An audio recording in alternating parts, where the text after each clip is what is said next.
Agradezco muchísimo la presencia de todos ustedes y especialmente a la doctora Claudia Salazar Villaba, secretaria de Unidad y también integrante de este departamento, ya el maestro Carlos Hernández, que año con año nos ha acompañado en los últimos tiempos, director de la División de Ciencias Sociales y Humanidades. Quiero dar brevemente una idea acerca de los propósitos y de la estructura de este coloquio para pasar posteriormente a la inauguración de este evento. Uno de los propósitos que nos planteamos fue fortalecer este espacio para intercambiar las experiencias acerca de los avances de los trabajos de investigación de todos nosotros en el departamento. Como comité organizador nos interesó también centrar la reflexión sobre el para qué y el cómo de la investigación que desarrollamos en el departamento, es decir, pensar sobre la dimensión política de nuestra acción investigativa y revisar la manera como construimos el conocimiento, identificando, si existen, cuáles son las políticas de investigación en el BEC. También nos pareció importante para este coloquio dialogar sobre las distintas formas mediante las cuales comunicamos los resultados de investigación y finalmente analizar cómo se incorpora la investigación que desarrollamos en la formación de nuestros estudiantes. Pues buenos días a todas y a todos. Muchas gracias, Alicia, por la invitación a compartir con ustedes algunas reflexiones en este 15º coloquio de investigación de este departamento, que como ya bien se señalaba, pues se está convirtiendo en una tradición cada vez más fortalecido, con nuevas perspectivas de análisis, con una orientación donde, como ya lo señalaba la maestra Alicia Izquierdo, el vínculo y la discusión entre la investigación y la docencia, que es un distintivo de nuestra institución y muy particularmente en el caso Xochimilco, pues está puesto en el centro del análisis. Y creo yo que esa es una cuestión ante la complejidad y los retos que enfrentamos, pues es una cuestión que convoca a una comunidad como la de este departamento. Sabemos que es la más grande en términos de el número de profesores y profesoras que le integran. Hay 15 mesas con diferentes temáticas muy interesantes todas ellas, entonces pues 15º coloquio con 15 mesas, más el conversatorio, más las reflexiones que cada una de las actividades está pensado, más esta presentación de la colección de los cuadernos del departamento, que también ya es una tradición y creo que ahí hay también retos muy interesantes desde el punto de vista editorial. Sé que no solamente son las revistas, sé que no solamente son los libros que se producen en la universidad, hay otras vías, pero qué bueno que también estemos recuperando el trabajo que se realiza internamente para su fortalecimiento. Pues felicito a la maestra Alicia Izquierdo, es su primer congreso ya como jefa de departamento, participante en otras ocasiones en su calidad de coordinadora de la licenciatura en psicología, y creo que con esta perspectiva, como ya señalaba yo previamente, se puede ir fortaleciendo el trabajo de investigación en el departamento.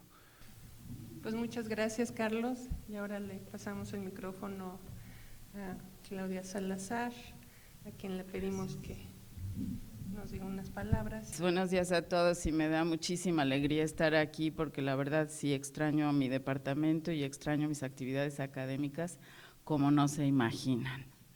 Sin embargo, no les puedo decir que qué sufrimiento estar en donde estoy, porque estoy experimentando la posibilidad de impulsar cosas que pues durante muchos años hemos conversado que son importantes, que deberíamos de hacer, que sería padre, que habría que… Y entonces hay una oportunidad en este momento de tratar de empujar en ese sentido y eso es muy grato. Primero, la División de Ciencias Sociales tiene una importancia enorme en la unidad Xochimilco por la capacidad que tiene para producir contenidos importantes y vincularse a problemáticas relevantes en el país, y sin embargo esto parece que no está muy reconocido, particularmente por la propia división.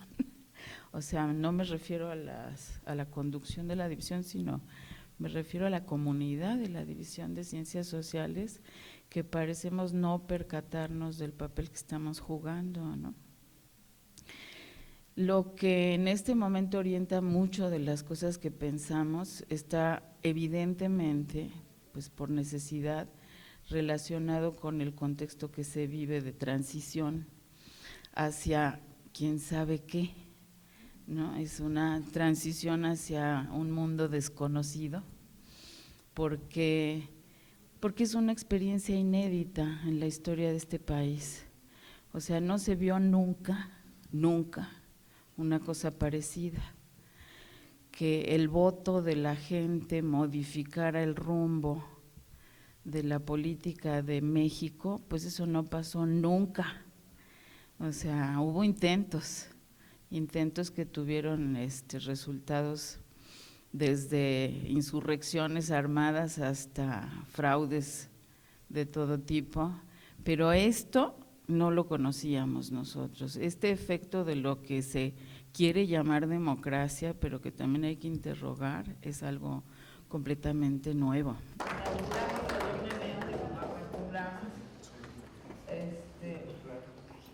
Siendo las 10 minutos del día 22 de noviembre de 2018, declaro inaugurado el coloquio Investigación y Sociedad de la Universidad frente a las demandas actuales, 15º coloquio del Departamento de Educación y Comunicación. Mucho éxito.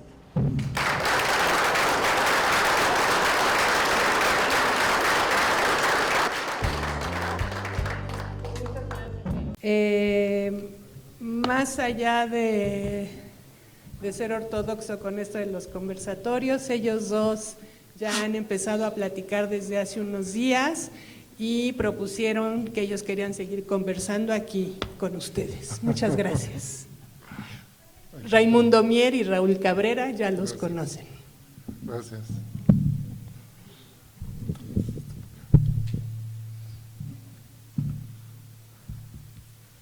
Bueno, tampoco tengo mucha idea de qué es un conversatorio. Iniciamos una conversación el otro día y en ella estábamos tratando de ver por dónde podríamos caminar, digamos, en una reflexión que toque este tema propio de este coloquio, que tiene que ver con la investigación y la sociedad. Y, digamos, en ese marco se me ocurrió preparar un pequeño texto en el cual me gustaría leer este texto, en el cual narro algunas experiencias de investigación a partir de mi trabajo en la universidad y planteo un problema, ¿no? Un problema que está presente a partir de estas experiencias y de la inscripción, digamos, del trabajo de investigación en la actualidad. Y con base en este problema me planteo una pregunta y pues quiero abrir esta pregunta a todo el mundo, ¿no? Entonces me voy a permitir dar lectura a este pequeño texto. En el año 2012, un grupo de colegas ligados a distintas instituciones académicas nos comenzamos a reunir por la noche para conversar sobre las movilizaciones que dieron lugar al movimiento Yo Soy 132. En el día participábamos en dichas movilizaciones y nos reuníamos con estudiantes de la UAM, de la UNAM y del Ibero, que habían sido parte de los 131 estudiantes que hicieron el video que se viralizó en las redes sociales. En esas reuniones surgieron como parte de la experiencia de intercambio con los jóvenes algunas preguntas claves. ¿Lo que estamos viendo son nuevas modalidades de la acción colectiva? Si es así, ¿en qué consisten estas nuevas modalidades y en qué se distinguen de aquellas a través de las cuales autores como Touraine o Melucci han pensado los movimientos sociales y la acción colectiva. ¿Pueden estas experiencias capaces de confrontar la política institucional generar una capacidad colectiva de transformación a pesar de su condición temporal y organizativamente limitada y diversa?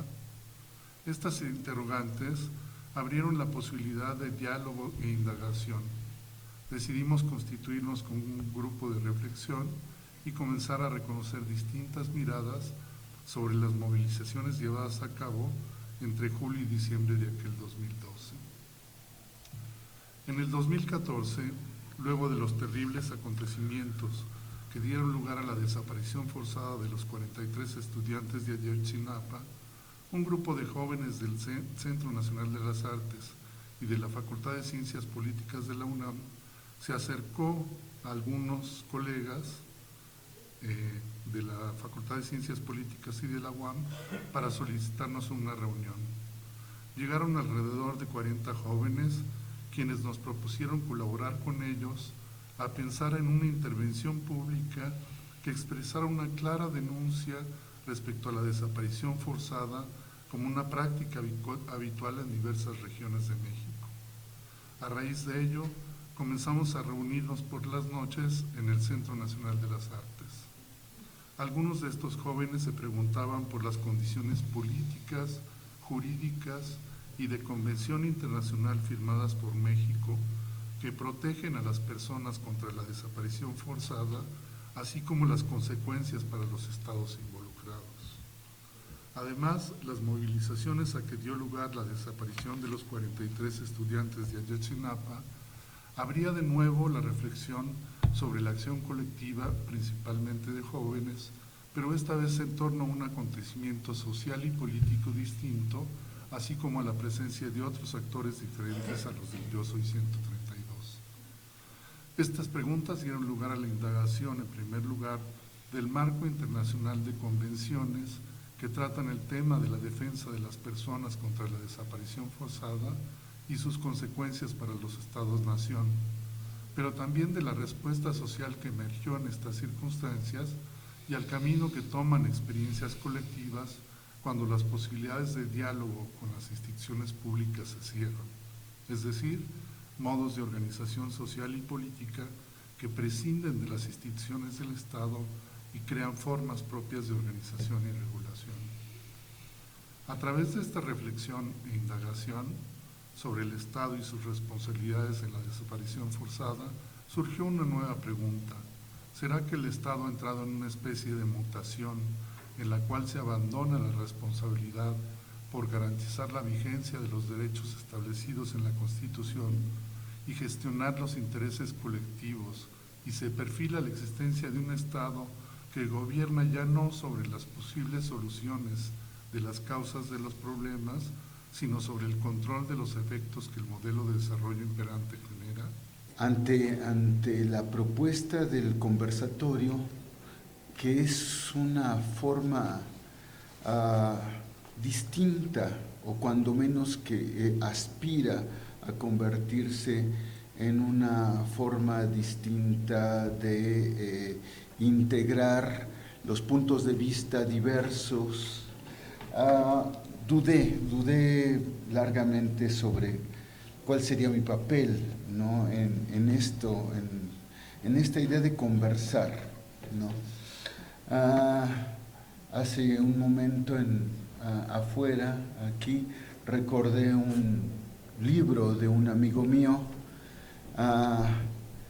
que se llama muy significativamente, él se llama Carlos Pereda, pero el libro se llama significativamente Conversar es humano. Y esta idea de conversar es humano, que parece un título extraño y provocador, ¿no?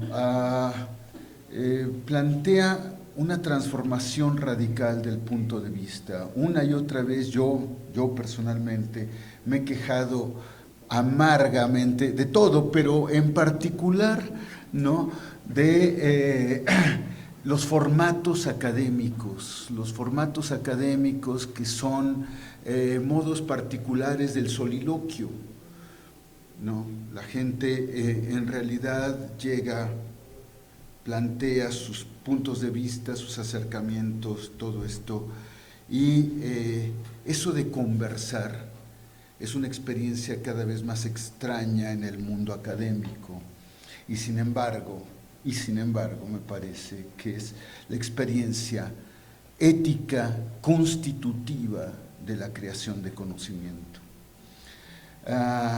Una frase que me gusta mucho de un intelectual francés, de Georges Bataille, ¿no? Siempre aparece conmigo, ¿no? O sea, todo lo que sé, decía Georges Bataille, lo he tomado de otros. Todo lo que sé lo he tomado de otros. Y esta frase, que para mí es la síntesis de mi experiencia vital, ¿no? De mi experiencia de toda mi vida, o sea, yo podría refrendar literalmente todo lo que dice Bataille, ¿no? Es decir, todo lo que sé lo he tomado de otros. Y esto, en lugar de dar lugar a una conversación en el sentido pleno de la palabra, en el sentido de intercambio de experiencias, intercambio y síntesis de experiencias, ¿no? Se vuelve esta atomización, esta confrontación, esta visión desarticulada, esta imposibilidad de formular un proyecto.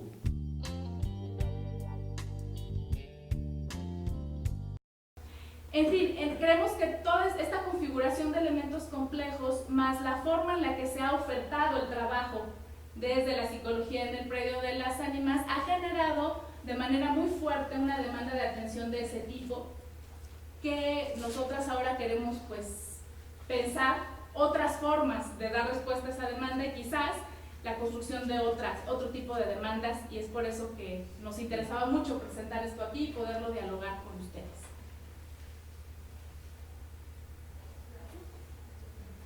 Bueno, para lo que hemos hecho hasta ahora, o hemos intentado, no vamos tan rápido como quisiéramos porque es todo un mundo, pero bueno, en la revisión documental hemos empezado pues, a ver el contexto de las violencias. Tullohueco es un lugar muy complicado, ha estado en una zona que cada vez es más violenta, como todo en la ciudad.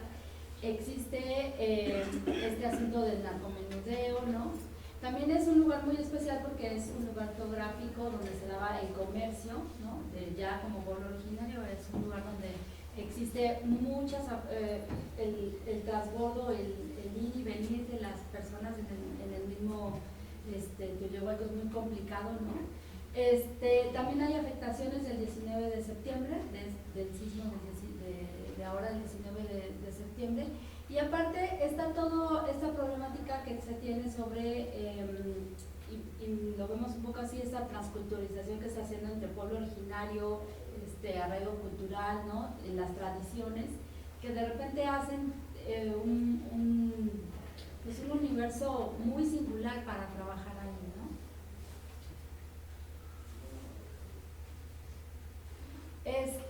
Y bueno, como ya lo decía Mariana, lo que nosotros hemos hecho, ¿no? Es primero como ir indagando cuál es el proyecto de servicio social que estaba hasta en las ánimas, cuál era principalmente cómo se estaba haciendo, qué se estaba haciendo ahí por los muchachos, ¿no? Fuimos a una visita de reconocimiento de las instalaciones para ver pues, las posibilidades, y empezamos a hacer una revisión de los reportes de servicio social, que creo que esto es importante porque los muchachos hicieron un esfuerzo, pero no se termina, o sea, no se cumplen como con todas las demandas, no hay una articulación en cuanto al mismo proyecto, ¿no? Y de repente pues se rebasan, pues, ¿no? Muchas de las situaciones que se presentan, y los muchachos reportan que hay muchos problemas pues de agresividad, de conflictos escolares, de ansiedad, ¿no? Problemas de lenguaje, y lo que han hecho con mucho, pues con todos sus recursos es como ir derivando, ¿no? Viendo dónde se les puede ir atendiendo a todas estas personas, pero bueno, hasta ahí hemos como estado revisando cuál es cuál ha sido esta posibilidad de atención que han tenido desde la UAM en el predio de las Ánimas.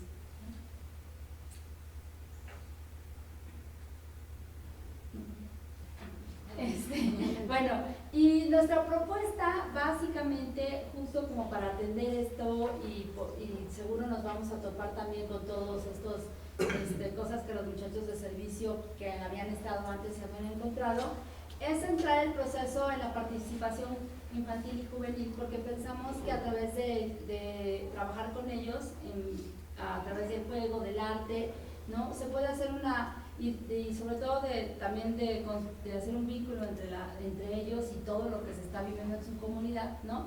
Se puede hacer un vínculo y un diálogo y una reflexión sobre cosas que les afectan directamente y que si desde pequeños los estamos trabajando, pues puede incidir de alguna forma en su crecer y con los adultos. Ahora, es importante porque también trabajar con niños y jóvenes no es gratuito, porque involucra necesariamente de forma directa a todos los núcleos, ¿no? A la parte escolar, a los papás, incluso a otros compañeros que no asistan al tipo de actividades que hagamos, pero sí es una forma de involucrarnos directamente pues, con la comunidad, en el sentido de trabajar con ellos directamente, y que ese trabajo pueda repercutir en otros espacios. ¿Qué estamos pidiendo? Pues bueno, los requerimientos muy al contrario de lo que se estaba o de lo que se está estableciendo o lo que estaba en las Ánimas. Nosotros estamos pidiendo una ludoteca, ¿no?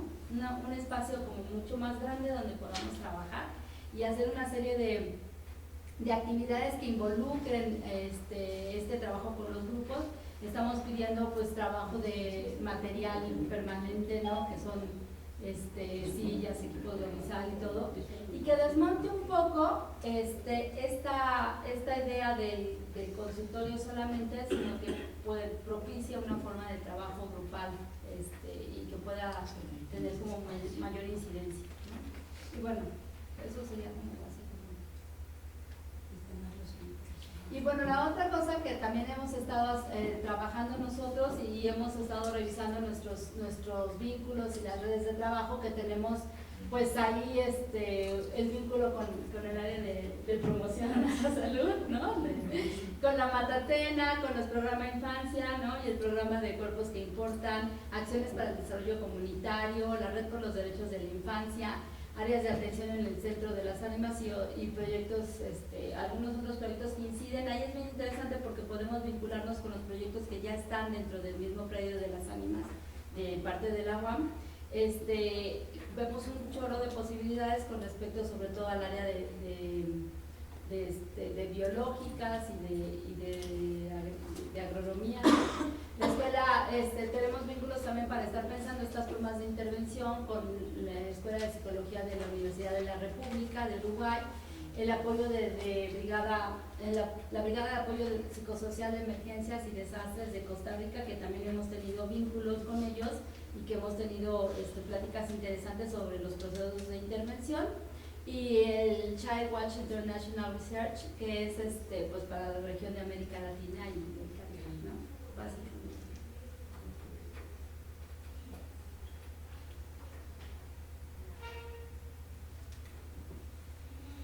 Bien, pues un poco esa es como la presentación de la presentación, ¿no? La forma en cómo hemos organizado y sistematizado algunas de las ideas y de los acercamientos que hemos tenido en la construcción de este proyecto.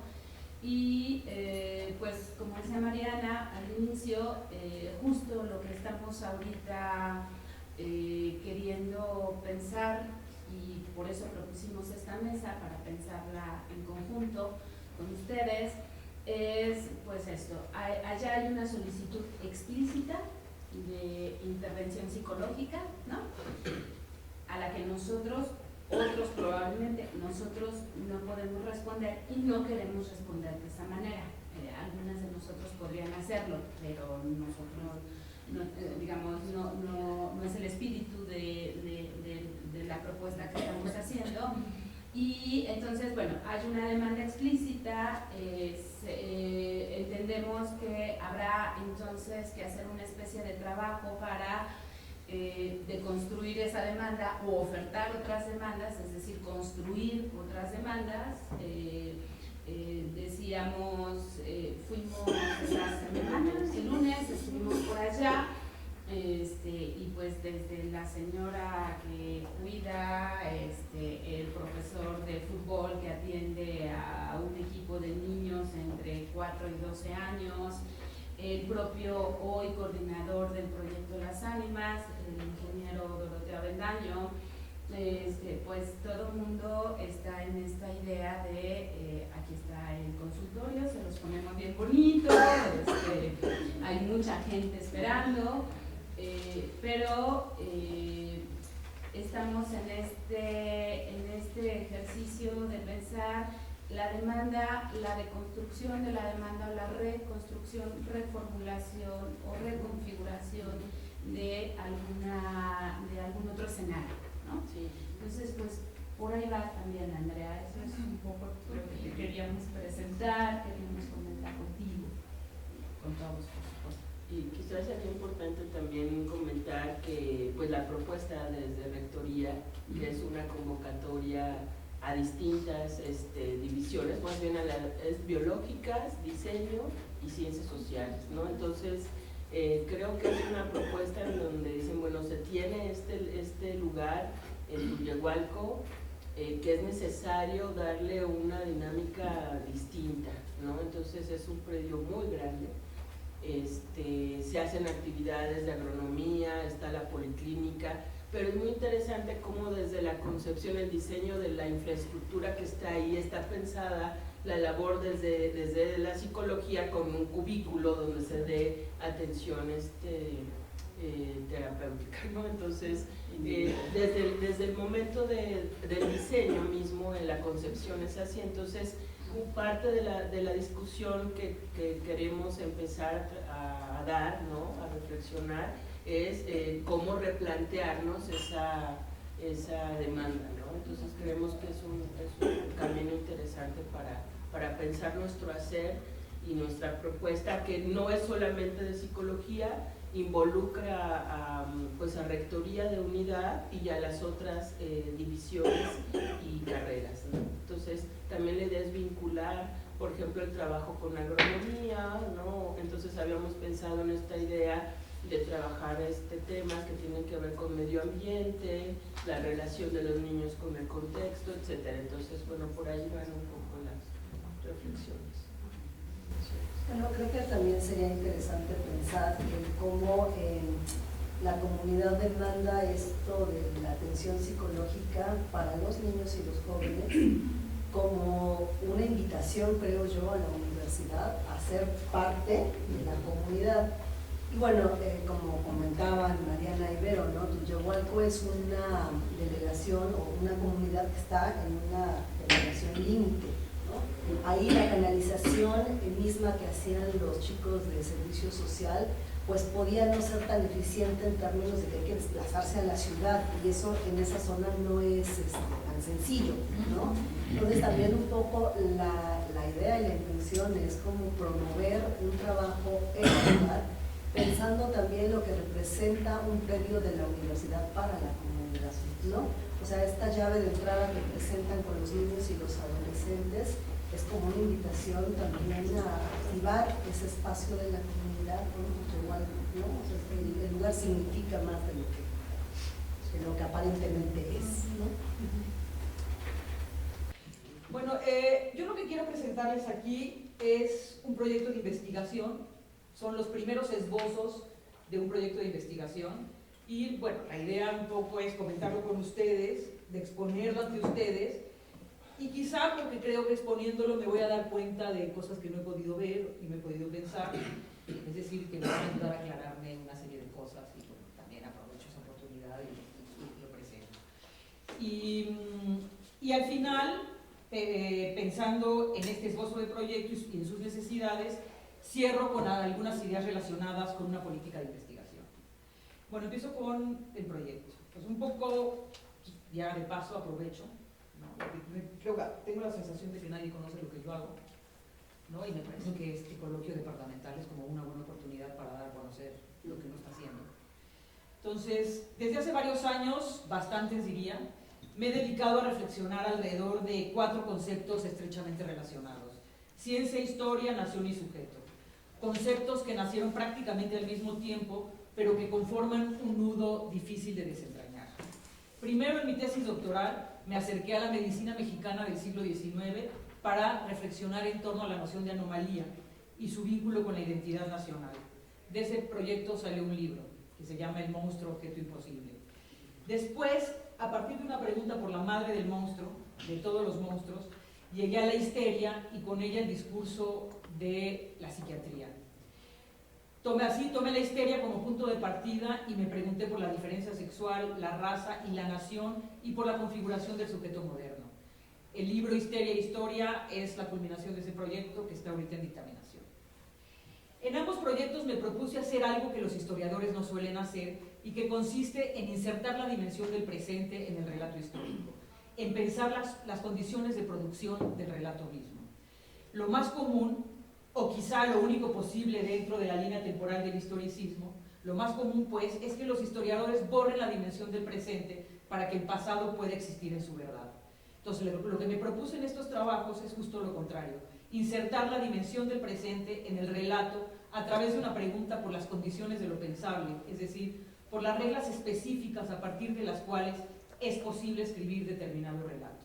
De lo que se trataba era de relacionar suceso y discurso y escribir simultáneamente en 2 registros temporales, el pasado y el presente. O sea, digamos que el reto de este último proyecto que ya terminó era cómo hacer para escribir dentro de 2 registros temporales. Uno, el registro del pasado, ¿no?, y el relato, y otro, el registro del presente, que es las condiciones de lo pensable, las reglas de la historiografía, ¿no?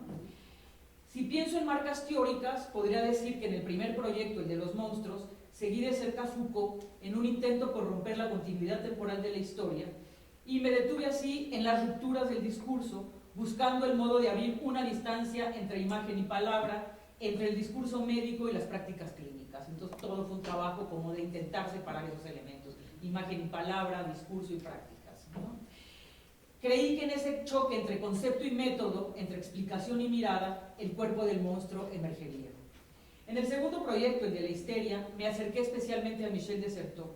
Incluso puedo decir que el ejercicio de ese segundo proyecto consistió en vivir en carne propia la paradoja del discurso histórico, que puede hablar en nombre del pasado solo en la medida en que olvida las condiciones de su producción.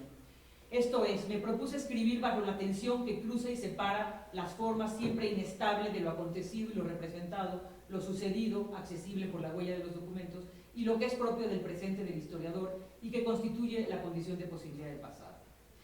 Pero es de un tercer proyecto que quiero hablarles, y en este me alejo del discurso médico, me alejo también del discurso psiquiátrico y me alejo al discurso de la historia natural. La historia natural, digamos, lo que fue antes de la biología, ¿no? Y que, bueno, es una gran discusión si sigue existiendo o no sigue existiendo, ¿no? Lo que quisiera pensar en términos generales es el vínculo que en nuestro país la modernidad construyó entre naturaleza, política e historia. La manera particular como en México se fue solidificando la dualidad naturaleza-cultura. Algunas de las preguntas que me formulo: ¿cómo se ha pensado la naturaleza en diferentes momentos de la historia? ¿Cómo en México se ha concebido la relación entre lo humano y lo animal? Digamos que la historia natural es el pretexto, o mejor, la plataforma a partir de la cual reflexiono en torno a la relación hombre-naturaleza y también en torno al papel que ha jugado la antropología para que la naturaleza y la cultura sean pensadas dicotómicamente. Aquí también, al igual que en los proyectos anteriores, me propongo reflexionar teóricamente desde un estudio de caso. Pero más que convertir el caso, o sea, el caso de la historia natural y específicamente del museo, más que convertirlo en un ejemplo o en una ilustración de aquello que la teoría sostiene, la idea es que desde la particularidad del caso surja la reflexión teórica. Y esto plantea necesariamente muchos problemas de orden metodológico y también de orden narrativo. La cuestión es que me aproximo al discurso de la historia natural desde el museo, ya que después de todo, el museo ha sido el sitio donde la historia natural se discute y se despliega. En otras palabras, la historia natural no puede desligarse de las prácticas de recolección y exhibición. De esta manera, partiendo de la idea de que el discurso enunciado por los naturalistas y el museo son dos ámbitos distintos y cada uno posee una lógica discursiva e institucional, un modo particular de entrecruzar conocimiento y poder, me pregunto cómo cada uno de estos espacios, el museo por un lado y el discurso, construyen y escenifican la separación entre realidades culturales y naturales. Algo que me interesa especialmente son los objetos, entre comillas, es decir, las plantas y los animales que el museo exhibió en sus diferentes etapas. Me interesa pensar el problema de la materialidad, de la visualidad, las articulaciones que son posibles de construir entre saberes y prácticas visuales, entre textos y objetos. Pero se trata de una pregunta teórica, pues ¿qué es el objeto? ¿Qué quiere decir esto de su materialidad? El objeto, diría Agamben, es aquello que precisamente no es posible asir porque está en los límites de la conciencia. Por más que la metodología afile sus cuchillos, dice Agamben, no puede disimular la conciencia de que el objeto que debía apresarse ha eludido finalmente el conocimiento. Esta es la paradoja del proyecto, que busca un objeto al que jamás podrá llegar. Además de la pregunta por la relación hombre-naturaleza y por los objetos del museo que el discurso de la historia natural suscita, hay una pregunta de fondo por el tiempo histórico, específicamente por lo colonial. Porque inevitablemente la historia natural está entrelazada con la colonización, pues su referencia ineludible, original, es el descubrimiento del nuevo mundo, entre comillas, y el asombro de los primeros conquistadores ante la particularidad de la naturaleza americana.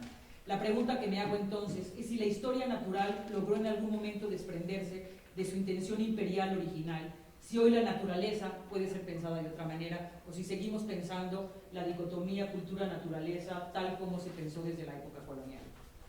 Se trata al final de una pregunta por el pasado, por saber no solo si el pasado realmente lo es, sino sobre todo si ese pasado está concluido o continúa vivo. Para ponerlo en palabras de Edward Said, lo que sostiene la invocación del pasado no es solo el desacuerdo acerca de lo que sucedió, acerca de lo que realmente fue pasado, sino la incertidumbre acerca de si el pasado realmente lo es, si está concluido o si continúa vivo, quizá bajo distintas formas. Me pregunto entonces si el museo, sea el Museo Nacional de finales del siglo XIX, el Museo del Chopo en el siglo XX o el actual Museo de Historia Natural de Chapultepec, puede desligarse de ese primer acto de asombro de los conquistadores ante la naturaleza americana y que representó el inicio de la posesión del imperio sobre sus dominios. Me pregunto asimismo, ¿cuál es el sesgo que la condición postcolonial le imprime a la forma de pensar aquí la relación entre el hombre y lo no humano? Bueno, este es un poco el esbozo en líneas generales del proyecto que quiero empezar, ¿no? Como pueden ver, la historia natural puede dispararse hacia múltiples direcciones. Los objetos y los animales, el tiempo y la nación, la ciencia y la raza como modelo ideológico. Pero la verdad, lo que me sucede en este momento es que antes de confinar todas esas inquietudes al marco de un proyecto, me gustaría hacer otra cosa y dedicar tiempo a vagar entre distintos problemas y perspectivas. Al respecto, Rodrigo Parrini escribió recientemente un texto que me pareció muy sugerente, en el que usa la noción de postetnografía. Parrini llama postetnografía a los procesos que se realizan luego de que un trabajo ha sido terminado y que se caracterizan por una diseminación del campo, por lo que es difícil decidir si se trata del fin de un proyecto o del comienzo de uno nuevo. La postetnografía sería como una suerte de entretiempo, de tránsito en el que uno se toma tiempo para observar el flujo de la historia, digámoslo así. Sería una especie de estrategia para situarse y descolocarse, para habitar un lugar y deshabitarlo. Pensando en ese deseo de vagar, por llamarlo de alguna manera, por hacer postetnografía en términos de Parrini, me preguntaba si existe un espacio institucional que permite ese vagabundeo. Pues, ¿cómo reglamentar y evaluar la producción que surge de ese tiempo de flujos y tránsitos? Es cierto que de una u otra manera en la legislación y universitaria cabe ese tiempo, digamos, si uno lee la legislación universitaria, todo cabe, ¿no? Por ejemplo, las áreas en la legislación universitaria, las áreas de investigación aparecen como espacios dinámicos, con objetivos finitos, resultado de los avances de investigación. Sin embargo, habría que pensar qué pasa operativamente con las áreas de investigación. Me parece que muchas veces los espacios son espacios estáticos y se mueven con mucha dificultad. Quizá ello se deba a lo engorroso que resultan los trámites que se requieren para inscribir un proyecto en la admisión, a los formatos que nos piden en la división que hay que llenar, donde tienes que poner hipótesis, ¿no? Y marco teórico, y te dan 3 hojas para poner tu marco teórico, en fin. Puede ser también que se deba a, bueno, pensemos también en el tiempo que lleva armar y desarmar un área, es decir, si queremos acabar con un área y formar otra, digamos, todo el trámite burocrático que hay que hacer al respecto. Bueno, yo el día de ayer ya coloqué el tema de la investigación, un poco el proceso que he seguido en la universidad en cuanto a trabajo de investigación, y al mismo tiempo este tipo de problemas que yo identifico como el establecimiento de una criba, ¿no?, que hace que el trabajo pase por la criba, y lo que va logrando es un proceso en el cual se individualiza, se parcializa, ¿no?, y se establecen ciertos criterios que definen el quehacer de la investigación, ¿no? Bueno, eso ya lo toqué ayer. Ahora que quisiera como meterme en el tipo de problema que ha representado mi trabajo actual de investigación, y sobre todo un problema metodológico, y de pronto no encontrar como la cabida en términos de disciplina, ¿no? O sea, cómo de pronto un proyecto de investigación me está llevando a recurrir a distintos aspectos metodológicos que provienen de disciplinas distintas, y no encuentra una ruta, y desde ahí entonces poder plantear un problema, ¿no? Bueno, yo lo que como producto de un trabajo que ya venía haciendo, de pronto lo que apreció con mucha claridad para mí es que en las últimas décadas ha habido transformaciones del Estado, pero tampoco veía yo cómo dar cuenta de estas transformaciones, ¿no? El tema de pensar una realidad tan vasta como es el Estado mexicano, presenta dificultades porque no podemos aprender una realidad con estas características, sino más bien cuando lo hacemos históricamente, ¿no? Desde una perspectiva histórica podemos mirar lo que ocurrió en un periodo determinado y desde ahí pensar esa realidad. Pero ¿qué hacemos cuando queremos pensar esta realidad que está ocurriendo o que ha ocurrido en las últimas décadas, ¿no? Me parece que ahí hay un problema. Entonces, bueno, primero encontré en un cuento de Edgar Allan Poe que se llama Los pescadores del Maelstrom y que cita Norbert Elias en este libro de Compromiso y Distanciamiento. Él plantea que los pescadores, digamos, sumergidos en ese remolino, ¿no?, están viendo que la barca está por hundirse, ¿no? Y en ese proceso, digamos, de hundimiento de la barca, y el temor mismo de los propios marineros, ¿no?, pues los lleva a estar de pronto debajo del agua. Sin embargo, uno de ellos alcanza a ver la magnitud del fenómeno, ¿no?, es decir, este remolino donde está sumergida la barca, ¿no?, y lo que ve es que tambos que llevaban en la barca, que han caído al agua, flotan, ¿no? Y entonces se amarra un tambo y sobrevive gracias a esa acción, ¿no? Es decir, pudo mirar el contexto de eso en lo que estamos sumergidos y a partir de ello, entonces, sí, ¿no?, sobrevivir. El problema es cómo hacemos para dar cuenta de ese contexto. Me parece que ahí se plantea un problema, ¿no? Entonces, una estrategia que pensé que podría ser viable para pensarlo era recurrir a actores sociales y actores políticos que han tenido una larga trayectoria de lucha, activistas fundamentalmente, y que a través de su trayectoria de lucha se confrontan permanentemente con el Estado, ¿no? Es decir, hay en su devenir, digamos, como activistas, ¿no?, continuamente están enfrentando, y entonces yo pensé que a través de la historia era posible captar ciertos contextos en los cuales esas historias se dieron y que esos contextos me podían hablar, ¿no?, de una mirada acerca del Estado, ¿no? Una mirada que parte desde los sujetos en concreto. No me interesa pensar sistémica o estructuralmente el Estado, sino más bien un trabajo más etnográfico desde estos activistas.